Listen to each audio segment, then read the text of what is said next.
দেশবাসী ভাই বোনেরা, আসসালামু আলাইকুম। আমি মোহাম্মদ জাফর ইসলাম, এলজিডি সদর দপ্তর।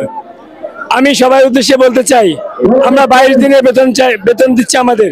কালো আইন 25 নীতিমালা তৈরি করেছে, এটা আমরা মানি না। আমাদের ঈদ বোনাস, বৈশাখী ভাতা এবং আমাদের যে নীতি বাড়ি ভাড়া এবং আমাদের যেগুলো যুক্তিক দাবি, সে দাবি অনুযায়ী আমরা আপনাদের কাছে উপস্থাপনা করেছি। আমরা এই দাবি না নেওয়া পর্যন্ত ঘরে ফিরবো না। আমাদের প্রয়োজনে জীবন দেব, তবু আমাদের ভাই বোনদের রক্ত এবং পরিশ্রমের টাকা বিপদে যেতে দেবো না।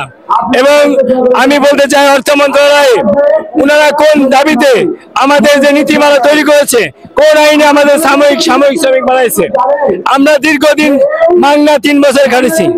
3 বছর খাটে যে প্রতিষ্ঠান আমাদের আজ 12 বছর 15 বছর আমরা চাকরি করছি, সেই 15 বছর আমরা কষ্ট করে আমরা এখন 800 টাকা বেতন। 800 টাকা কোন মজুরি কোন ভাবে আইন হয়? একটা রাজমিস্ত্রি সে পায় 1000 টাকা।